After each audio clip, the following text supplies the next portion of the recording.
परमेश्वर ने मुझे अफ्रीका जाने के लिए कहा था, बट उन्होंने भविष्यवाणी दी कि परमेश्वर नहीं चाहता कि तू जाए। सो मैं जब घर आया और मैंने परमेश्वर से कहा, मैंने कहा प्रभु मैंने नहीं कहा अफ्रीका जाने के लिए, आपने मुझे कहा, अगर आप बोलोगे तो मैं नहीं जाऊँगा। परमेश्वर ने कहा तू मेरी आवाज़ पे विश्वास करेगा एक मनुष्य की। मैंने कहा प्रभु आपकी। प्रभु ने कहा जा मैं तेरे को भेज रहा हूँ। सो मैं गया, जो उन्होंने कहा था ये हो जाएगा, वहाँ बुरा हो जाएगा, ये हो जाएगा, वो हो जाएगा, कुछ नहीं हुआ। बहुत ही बढ़िया टाइम रहा। वापस आया, जब वापस आया तो मैं उनसे मिलने गया, वो बहुत नाराज़ थे। और जैसे ही मैं उनसे मिलने गया, उन्होंने कहा मैं देख रहा हूँ कि तुम आईसीयू के बेड में हो और ट्यूब लगी है तुम्हारे पूरे शरीर के ऊपर। श्राप क्या है? कुछ गलत बोलना इस उम्मीद में कि आपके साथ गलत हो। अगर मैंने मसीह को नहीं जाना होता, अगर मैं उसके वचन में नहीं अड़िग होता तो क्या होता? मैं डर जाता और मेरे साथ वैसा ही होता।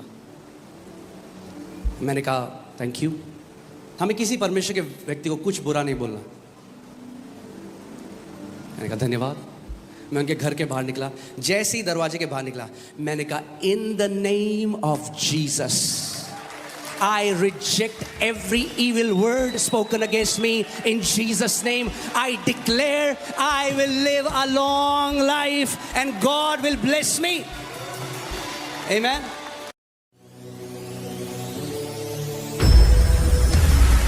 पूरी जो लड़ाई है वो है ज्योति और अंधकार के बीच में।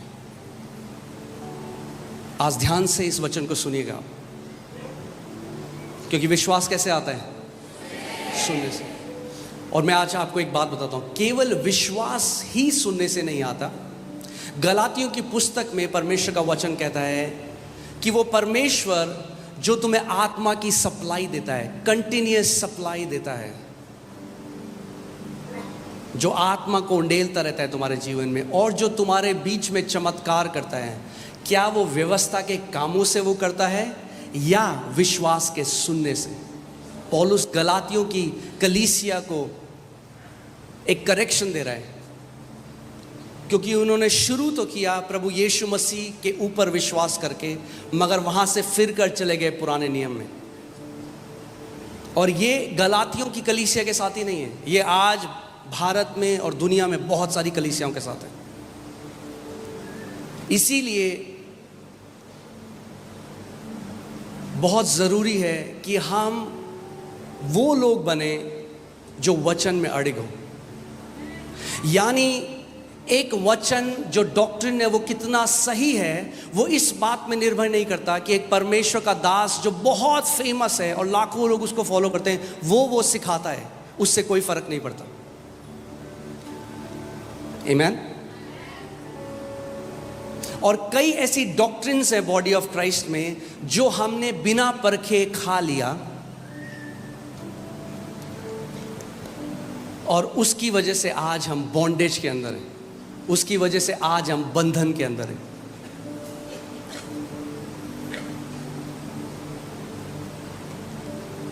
यूहन्ना 8 में 31-32 में प्रभु यीशु मसीह उन यहूदियों से कह रहा है जो विश्वास करते थे, उसने कहा इफ यू अबाइड इन मी, अगर तुम मुझ में बने रहो तो तुम मेरे चेले ठहरोगे। कब ठहरोगे तुम चेले? जब तुम मेरे वचन में बने रहोगे। यदि तुम मेरे वचन में बने रहो तो सचमुच मेरे चेले ठहरोगे। यानी डिसाइपल कौन है? डिसाइपल वो नहीं है जिसने डिसाइपलशिप क्लास ज्वाइन करी है। डिसाइपल वो है जो वचन में बना रहता है। आमीन। अगर आप वचन में बने रहते हो तो आप क्या हो? आप चेले हो। और फिर 32वीं आयत में यीशु ने कहा और तब तुम सत्य को जानोगे और सत्य तुम्हें हर बंधुआई से आजाद करेगा। क्या आजाद करेगा? क्या आजाद करेगा? नहीं, सत्य आजाद नहीं करेगा। जिस सत्य को आप जानोगे तब सत्य आपको आजाद करेगा। Truth does not set you free. It's the truth that you know, that truth sets you free. Amen. You shall know the truth. और ये जो शब्द know है, ये ग्रीक इब्रानी जो शब्द है गिनोस्को उससे आता है, अगर आप देखेंगे गिनोस्को। और मैं आपको एक बहुत ही अमेजिंग बात बताने वाला हूँ। इसका मतलब ये नहीं है हाँ मैंने सुन लिया, हाँ मैंने किसी टीचिंग को, मैंने किसी शिक्षा को सुन लिया तो मैं जानता हूँ उसको। ये वो वाला नो नहीं है, ये वही नो है जो मैथ्यू 1:25 मत्ती 1:25 में यूज़ होता है कि जोसेफ मरियम के पास तब तक नहीं गया और तब तक शरीर में उसके साथ एक नहीं हुआ जब तक प्रभु यीशु मसीह पैदा नहीं हुए। यानी ये इंटीमेसी और यूनियन को दर्शाता है। वही शब्द है he did not know, same शब्द आप खुद इसको पढ़ सकते हैं, गिनोस्को। यानी नो जो बाइबल की है, जानना का मतलब है केवल दिमाग से, बुद्धि से जानना नहीं, मगर उस सत्य के साथ एक हो जाना, to become intimate with that truth, उसको एक्सपीरियंशियली जानना। आज क्यों इतने मसीह हैं जो आज़ाद नहीं हैं? वो इसीलिए आज़ाद नहीं है क्योंकि वो अपना छुटकारा अलग तरीकों से ढूंढ रहे हैं और वैसे नहीं जैसे प्रभु यीशु मसीह ने कहा उनको छुटकारा मिलेगा। Write it down if you're writing it down. The lasting deliverance comes through the word.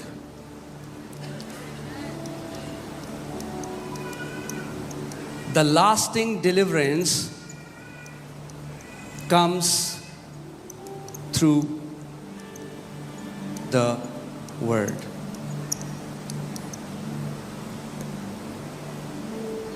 अच्छा है आप जाते हैं मीटिंग्स में, परमेश्वर के दास लोग आपके ऊपर हाथ रखते हैं, वो बहुत अच्छा है, मगर वो आपको एक पूरा लास्टिंग डिलीवरेंस कभी नहीं दे सकता। ले हैंड आपको पूरी जिंदगी छुटकारा नहीं दे सकता। अगर पूरी जिंदगी छुटकारा चाहिए, आपको सत्य को जानना पड़ेगा और सत्य आपको हर एक बंधन से छुटकारा और आजादी दे देगा। मगर यह परमेश्वर की इच्छा है कि आप स्वतंत्रता में चलो, फ्रीडम में चलो। Amen. So what sets you free? Knowing the truth. इसका मतलब अगर किसी भी एरिया में आप बंधे हुए हो, इसका मतलब उस एरिया में अभी तक परमेश्वर का ट्रूथ या परमेश्वर का सत्य आपके ऊपर प्रकट नहीं हुआ है, इसीलिए आप उस एरिया में बंधे हुए हो। अगर आप एक विश्वासी होते हुए प्रभु यीशु मसीह में आपने विश्वास किया, आपको नया जन्म मिला, और आप फिर भी कुछ एरिया में बंधन में हो, वो ऐसा है उस एरिया में आपके डार्कनेस है, अंधकार है, और वो अंधकार एक ही तरीके से आपके जीवन को छोड़ के जाएगा। The antidote to darkness is light. आपको केवल रेवलेशन चाहिए कि प्रभु यीशु मसीह ने पहले से आपके लिए क्या कुछ कर दिया है।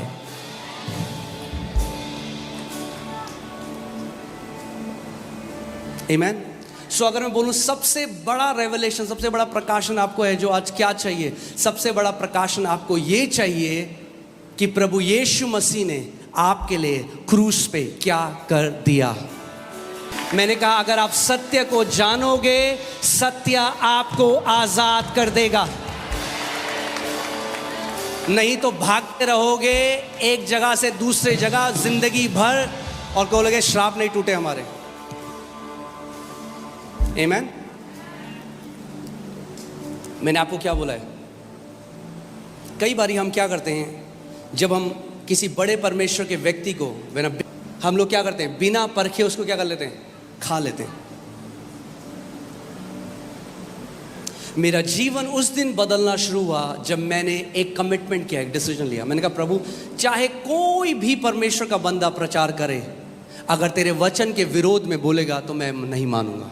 और आपको भी आज बोलता हूं, अगर मैं परमेश्वर के वचन के विरोध में कुछ बोलूं तो मत मानना, क्योंकि परमेश्वर ने अपने नाम से भी ऊंचा अपने वचन को किया है। सो आज ये जो पीढ़ी दर पीढ़ी, आप जानते हैं बहुत फेमस टॉपिक है, बहुत कॉन्फ्रेंसेस होती हैं इसके अराउंड, बहुत बुक्स बिकती हैं इसके अराउंड, स्पिरिचुअल वॉरफेयर में बहुत माना जाता है। मगर आज हम वचन से देखेंगे कि सच में ये जनरेशनल कर्ज है क्या? कैसे हम इसको तोड़ सकते हैं, कैसे हम इससे छुटकारा पा सकते हैं। तैयार हैं आप? एक बात मैं आपको बोलता हूं, अगर आप सच में आज का वचन ध्यान से सुने, आज के बाद जनरेशन कर्सेस आपको चिंता करने की जरूरत नहीं है। आमीन। सो ये जो टीचिंग आई पीढ़ी दर पीढ़ी की श्राप या जनरेशन कर्स, ये कहां से आई? चलते हैं पुराने नियम में, एक्सोडस 25 20 का 5, निर्गमन 20 उसकी 5वीं और 6वीं आयत। इसमें लिखा है, तू उनको दंडवत न करना, ना उनकी उपासना करना, क्योंकि मैं तेरा परमेश्वर यहोवा जलन रखने वाला परमेश्वर हूं, और जो मुझसे बैर रखते हैं उनके बेटों, पोतों और परपोतों और पोतों को भी पितरों का दंड दिया करता हूं, और जो मुझसे प्रेम रखते हैं और मेरी आज्ञाओं को मानते हैं उन हजारों पर करुणा किया करता हूं। आमीन। तो ये है मेन, और भी है पर मेन स्क्रिप्चर जिससे ये टीचिंग आई है पीढ़ी दर पीढ़ी श्राप की, वो ये है। सबसे पहली बात तो मैं बहुत क्लैरिफाई कर दूं आपको, प्रभु कह रहा है जनरेशन कर्स उनके लिए हैं दोज हु हेट हिम। कोई है यहां पे जो यीशु से नफरत करता है? Then this verse doesn't apply to you. It's there. What does it say? Go back, 5वीं आयत में जाओ। Of those who hate me, जो मुझसे बैर रखते हैं। प्रभु कह रहा है जो मुझसे मेरे बैरी हैं, जो मेरे विरोध में कार्य करते हैं, उनके मैं बच्चों और उनको दंड देता हूं। क्यों आज इतनी फेमस है ये टीचिंग जनरेशन कर्सेस की, आपको पता है? क्योंकि आज तक हम समझे ही नहीं मसीह ने क्या किया हमारे लिए। आज भी कलीसिया, the church is standing on the wrong side of covenant. आज भी अधिकतर कलीसिया पुराने नियम में खड़ी है और नहीं जानती मसीह ने हमारे लिए कितना महान कार्य किया। इसीलिए आज बंधन में, इसीलिए आज गरीबी में, इसीलिए आज डिप्रेशन में है।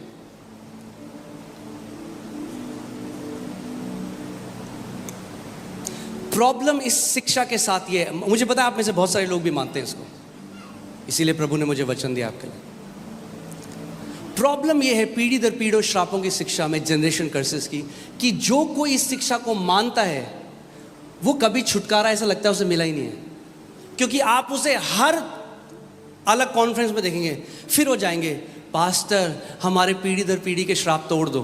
अरे तो 6 महीने पहले तो गए थे कॉन्फ्रेंस में, टूटे नहीं गया? कितनी बार तोड़ोगे? नेवर एंडिंग हो जाता है डिलीवरेंस, नेवर एंडिंग। इस चीज के लिए नहीं बुलाया मसीह ने हमें। बाइबल कहती है it is for freedom Christ has set us free. स्वतंत्रता के लिए, आजादी के लिए मसीह ने हमें आजाद किया है। आमीन। आप जानते हैं teachings like this have robbed the church of their inheritance. ऐसी शिक्षाओं ने परमेश्वर के बेटे और बेटियों से उनकी मिरास को छीन लिया है। आपको आइडिया नहीं कितना मुझे हेट मिलने वाला इस शिक्षा के बाद, पर इट्स ओके। मुझे प्रभु ने सत्य प्रचार करने के लिए बुलाया।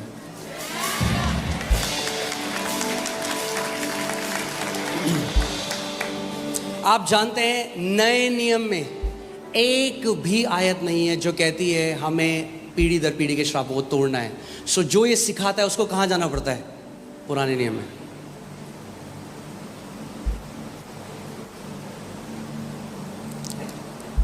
Amen? So, people who believe this never really settle. Never really settle. Never ending हो जाता है। मुझे बहुत दुख लगा, मैं इंडोनेशिया गया, वहाँ पे एक लेडी से मिला जिसका पूरा, ध्यान से सुनिए, जहाँ आपकी चेतना है वही आप एक्सपीरियंस करते हो। ओके जैसे आप सुबह उठे और आपकी चेतना चली गई, अरे यार कितना बुरा चल रहा है दुनिया में, क्या हो रहा है, तो आप वही एक्सपीरियंस करोगे। अगर आपकी चेतना चले गई परमेश्वर कितना भला है, उसकी करुणा सदा की है, तो आप वही एक्सपीरियंस करोगे। परमेश्वर भी आपकी चेतना के पीछे है और शैतान भी आपकी चेतना के पीछे। और इतनी दुख की बात है कि कितने मसीह आज हैं, उनकी चेतना में क्या है? श्राप, दुष्ट आत्माएं, कलेश, और वही वो एक्सपीरियंस करते हैं।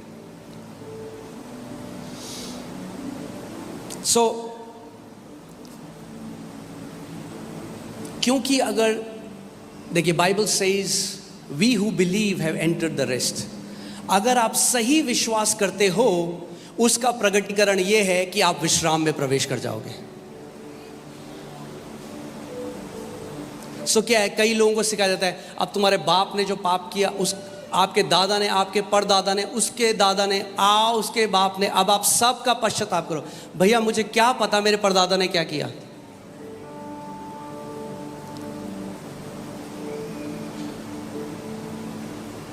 कैसे करूं मैं पश्चाताप उन चीजों का? नहीं, ये श्राप आपके पीढ़ियों से आ रहा है। क्यों ऐसी शिक्षाएं? क्योंकि मसीह का ज्ञान नहीं है। क्योंकि आज भी पुरानी वाचा में जी रहे हैं और उसी के फल को भी खा रहे हैं। राइट? आप जानते हैं यूएस में स्लेवरी लीगल था, किसी को गुलाम बना के रखना लीगल था। आप लीगली किसी व्यक्ति को अपना गुलाम रख सकते थे और उनके साथ बिल्कुल जानवरों जैसा व्यवहार होता था। तो प्रेसिडेंट अब्राहम लिंकन, कितने लोगों को पता है अब्राहम लिंकन के बारे में? हाँ, सबको पता है। अब्राहम लिंकन आए और उन्होंने एक डिक्री निकाली, यानी एक घोषणा करी, जिसको बोला इमेंसिपेशन प्रोक्लेमेशन। और वो घोषणा जनवरी 1, 1863 को हुई। और उस घोषणा में ये लिखा था कि आज से कोई भी व्यक्ति गुलाम नहीं रहेगा, सबको आजाद कर दिया जाए। क्या हुआ? ये घोषणा निकाल दी गई तो इलीगल हो गया अब गुलाम होना, क्योंकि सरकार ने, प्रेसिडेंट ने उस कंट्री के ये घोषणा कर दी। पर आप जानते हैं उसके 100 साल तक गुलाम थे लोगों के। आप जानते हैं क्यों थे वो गुलाम? क्योंकि उनको ज्ञान नहीं था कि हमारे लिए छुटकारे का वो डिक्लेरेशन हो चुका है। आज इतने सारे मसीह गुलाम हैं क्योंकि नहीं जानते कि क्रूस में यीशु मसीह ने कहा इट इज फिनिश्ड, पूरा हुआ। आमेन। इट इज फिनिश्ड का मतलब इट इज फिनिश्ड। इसीलिए मैं आज आपको टीचिंग दूंगा और मैं चाहता हूं आप ध्यान धरकर इस टीचिंग को सुने। और मैं ये प्रार्थना करता हूं परमेश्वर से कि पवित्र आत्मा ये प्रकाशन आज आपके दिल में प्रकट करे कि आज के बाद आप कभी भी इस चीज की चिंता ना करो कि पीढ़ी दर पीढ़ी के श्रापों की वजह से हमारा जीवन ऐसा है। आमीन। कई लोगों को लग रहा है ये क्या हो गया, हम तो इसलिए आए थे कि हमारे पीढ़ी दर पीढ़ी के श्राप तोड़ेंगे। आज टूटेंगे पीढ़ी दर पीढ़ी के श्राप, मगर प्रकाशन के द्वारा, वचन के प्रकाशन के द्वारा आज आप छुटकारा पाएंगे। आमीन, हालेलुया। क्योंकि पुराने नियम में ही मैं आपको एक बात बता देता हूं। नंबर्स, अब क्या हुआ, मुआब का एक राजा था बलाक। बलाक ने क्या किया, एक प्रॉफिट को बुलाया, परमेश्वर के एक भविष्यवक्ता, एक नबी को बुलाया जिसका नाम था बलाम। और बलाम को क्या किया, पैसे दिए और बोला इजराइलियों को श्राप दे।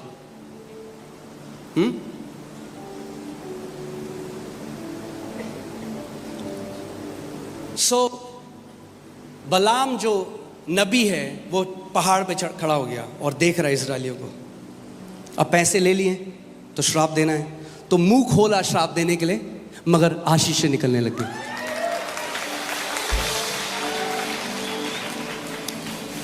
देखिए गिनती 23:11 में क्या लिखा है, तब बालाक ने बिलाम से कहा तूने मुझसे क्या किया है, क्योंकि पैसे ले लिए थे। अब राजा बोला ये क्या किया तूने, पैसे भी ले लिए। मैंने तुझे अपने शत्रुओं को श्राप देने को बुलाया था, परंतु तूने उन्हें आशीष ही आशीष दी है।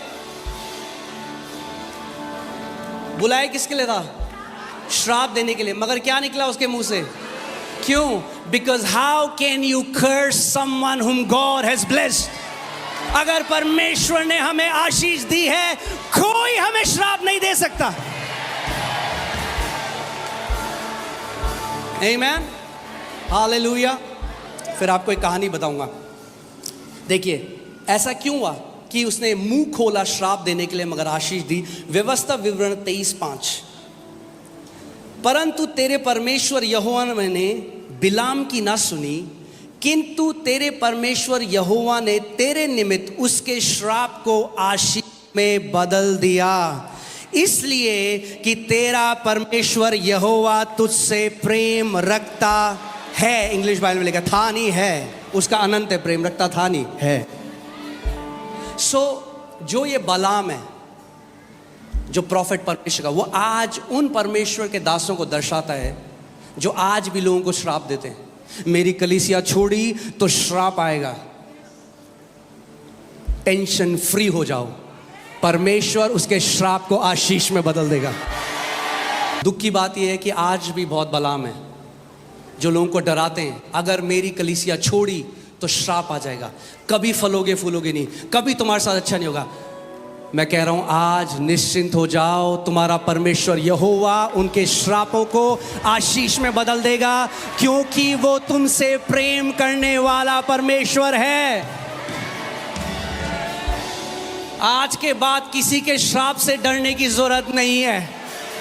मैंने कहा आज के बाद किसी के श्राप से डरने की जरूरत नहीं है। Your Father is turning every curse spoken against you into a blessing and a blessing and a blessing in your favor. Amen. Hallelujah. जितना वो श्राप देंगे उतना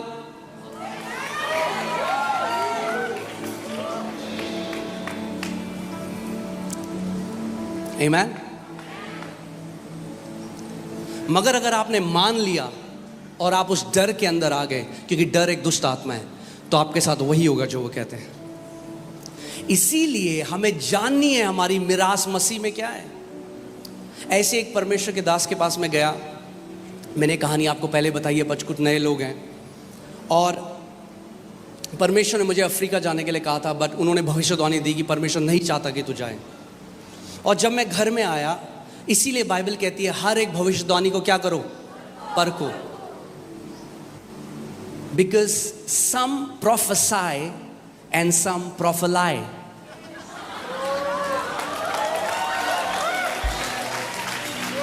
And you have to learn to discern it. Prophecies and prophelies. Yeah. So मैं जब घर आया और मैंने परमेश्वर से कहा, मैंने कहा प्रभु मैंने नहीं कहा अफ्रीका जाने के लिए, आपने मुझे कहा, अगर आप बोलोगे तो मैं नहीं जाऊँगा। परमेश्वर ने कहा तू मेरी आवाज़ पे विश्वास करेगा एक मनुष्य की। मैंने कहा प्रभु आपकी। प्रभु ने कहा जा मैं तेरे को भेज रहा हूँ।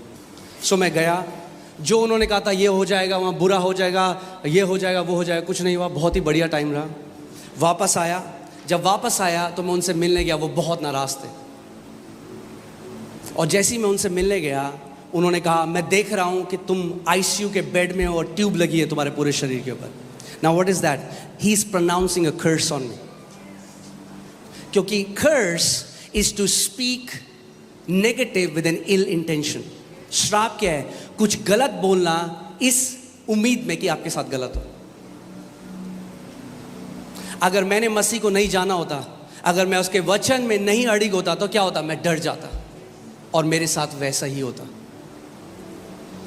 मैंने कहा थैंक यू। हमें किसी परमेश्वर के व्यक्ति को कुछ बुरा नहीं बोलना। मैंने कहा धन्यवाद।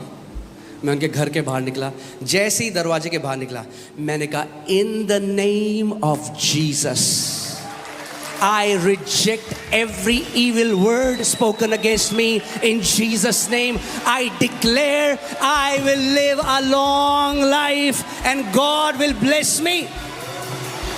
Amen.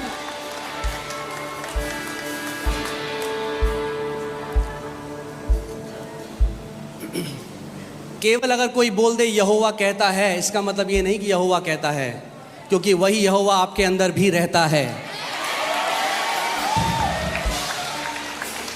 सो आपको परखना सीखना है। और मेरा दोस्त उसी व्यक्ति के पास गया और उन्होंने कहा मैं देख रहा हूं तुम्हारा कल एक्सीडेंट हो रहा है, तुम्हारी हड्डी टूट रही है। क्या हुआ अगले दिन? वो एक्टिवा चला रहा था, गिरा और उसकी हड्डी टूट गई। क्यों? ऐसा क्यों हुआ? मेरे साथ नहीं हुआ, उसके साथ हुआ। मैं आपको क्या कह रहा हूं? The power behind a curse depends upon the person if you will believe it और नॉट।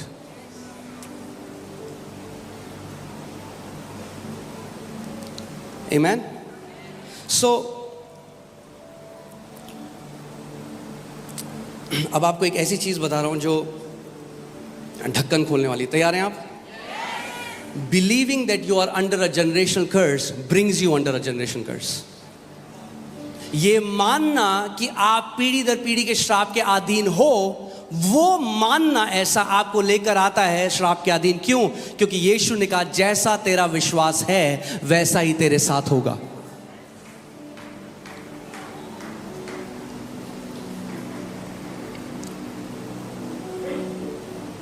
एक परिवार है, मैं उनसे मिला, बिल्कुल नए मसीह में आए, उनको मेरे ख्याल से 15 दिन हुए थे। और वो मेरे पास आए, बोले पास्टर जी, मैं कहीं गया था प्रचार करने किसी दूसरे शहर में, बोले पास्टर जी हमारे श्राप तोड़ दो पीढ़ी दर पीढ़ी के। मुझे इतना बुरा लगा वो सुन के। मैंने कहा प्रभु, जिस भी व्यक्ति ने इनको शिक्षा दी, इस व्यक्ति ने इनको करप्ट कर दिया। और वो दोनों हस्बैंड वाइफ दोनों की डेथ हो चुकी है आज।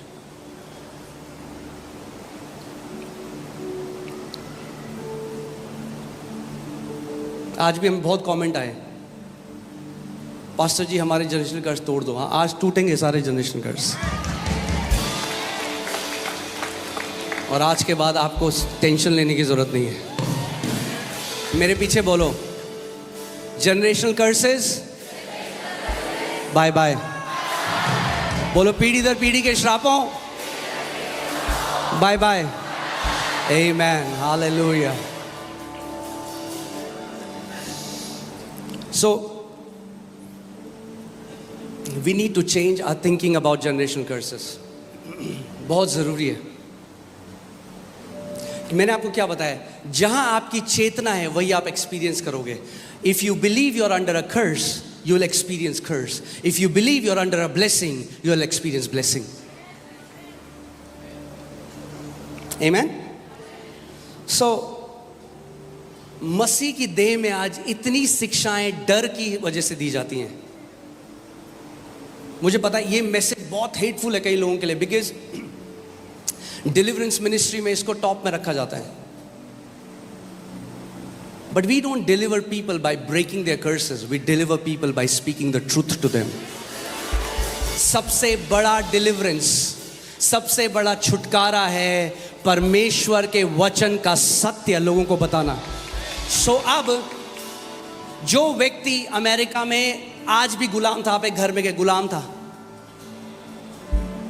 उसकी क्या जरूरत थी? उसको सत्य सुने। आप उसके बाद बोलो भाई तुझे अब गुलामी में जीने की जरूरत नहीं है, क्योंकि घोषणा हो चुकी है कि अब सब गुलाम आजाद कर दिए जा चुके हैं। उठ, अपना राइट का इस्तेमाल कर। बोल उस व्यक्ति को कि अब तू मुझे गुलाम नहीं बना सकता। ऐसे ही सारे मसीहों को आज खड़ा होना है, शैतान को बोलना है, शैतान मैंने सत्य जान लिया है, अब मैं तेरी गंदी डिसेप्शन में नहीं आने वाला। शैतान का सबसे बड़ा हथियार जो है वो है डिसेप्शन, झूठ। वो झूठ का पिता है। मैं आपको बता रहा हूं कितने मसीह लोग समय से पहले मर गए इस डॉक्ट्रिन की वजह से। और मैं आपको बताऊं कितने मेरे ऐसे दोस्त थे जो मिनिस्ट्री में आज, उन्होंने मुझसे टाई कट कर ली क्योंकि मैं इसको मानता हूं। वो बहुत स्ट्रांग है उसमें। तो उन्होंने बोलते हैं ना कन्नी काट ली, मगर जब तक जिंदा रहूंगा सत्य में मिलावट तो नहीं आने दूंगा।